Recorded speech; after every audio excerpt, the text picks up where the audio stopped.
All right, good afternoon. Here at Angels Rest Hiker Haven, you can see the bunkhouse next to me. A common area over there with a kitchen and some other stuff. Laundry on the other side of the bunkhouse is a really nice hostel. I'm going to be staying here for the next couple of days.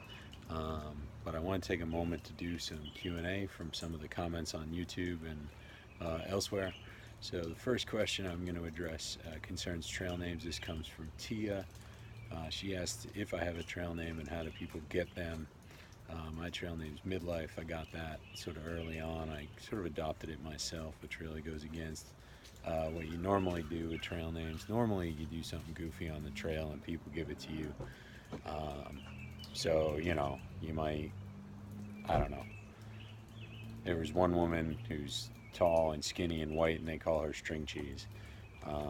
There's one dude, her boyfriend, who goes to the bathroom all the time, so he's called Broken Seal. So you get the idea. You sort of someone takes a sort of a caricature, funny characteristic of yourself, and they give you a name, and some of it sticks. The person gets to pick, right? So I got Midlife just because I'm 41, and that's the midlife, I guess. So second question comes from Dawn.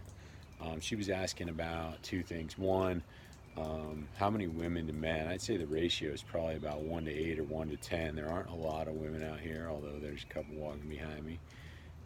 Compared to the amount of men, it's not a lot. They're certainly out here for sure, and they bust miles. They're just as good as the guys, but not nearly as many of them.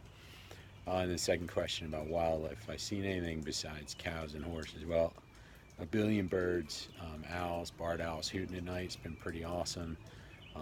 Someone saw a wild pig or boar, raccoons. I've seen tracks. I haven't seen a raccoon. I've seen one deer. People have seen deer, bear, but squirrels, chipmunks, that sort of crap. A ton of bugs, millipedes, as you've seen in my photos. So, um, anyway, so there's been a fair amount of wildlife.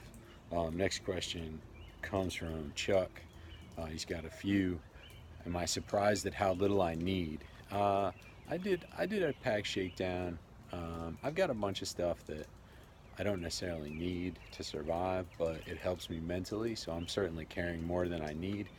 Um, However, I mean, yeah, with 30 pounds on my back, I can feed myself for 4 or 5 days and give myself shelter and water and everything else. So I guess I'm not surprised, but I think a layperson who's not used to hiking might be. So anyways, it is true. It's very little. Do I wash my? Chuck also asked, do I wash my clothes in streams? I've washed my shirt to get the salt out of it, so it itches. I don't really wash my socks. I sort of beat them out like you would a carpet. With the humidity, I'm worried that they're not going to be dry by morning. I could wash my extra pair of hiking socks, I guess. I sort of alternate every 2 days. I swap out socks, but I haven't done that yet because I'm close enough to a hostel or where I'm going to be doing laundry that it hasn't been necessary. But I probably should and do my alternating pairs of underwear and everything. But again, I'm just worried about them not getting dry, and I could dry them on my pack. But it has been so darn humid that stuff doesn't dry overnight, like my washcloth or my camp towel slash washcloth. So, anyways, um, is my sleeping pad comfy enough? I have the Thermarest Neo X Lite, Thermarest Air Neo X Lite or something. I'm a side sleeper, so I need sort of a thicker pad. The little Z Rest foam thing won't do for me. It's been pretty good. It's loud. It sounds like you're sleeping on a bag of potato chips, but that doesn't bother me. Other people comment, but a ton of people have that same pad, and it ain't that bad. So, anyways, it's been comfortable enough. My back has not hurt. My shoulders sometimes and my hips, because again, I'm a side sleeper. So, um, yeah, I guess that's the answer there. Has my weight loss stabilized? I don't know. I just weighed myself today. I'm down about 25 pounds in 6 weeks. I think that's a lot. I actually talked to, went to the chiropractor this morning for something else and talked to her a little bit, and she just said keep eating.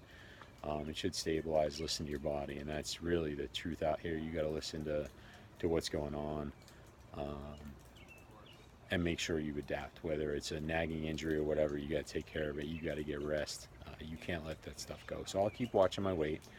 Like I said, I'm down about 25 pounds. I don't want to go much lower. So I guess I just got to eat more ice cream, which won't be a problem. And then, do I find that my physical body is on autopilot? And does that free my mind up to think? Well, I'm thinking constantly, talking to myself more than I'd like to admit.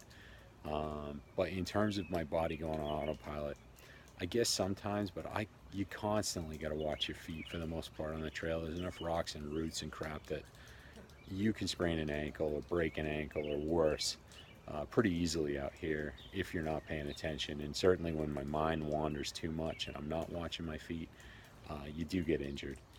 So you just got to be careful. Now my ankles are limber enough that I can roll them and quote walk it off. I haven't done anything that swelled up, and I've gotten really good at when I feel it roll, taking my weight off that leg, and that's the most important thing, because if you throw your weight into that, that's what can really tear ligaments or bust an ankle. So anyways, that's about it.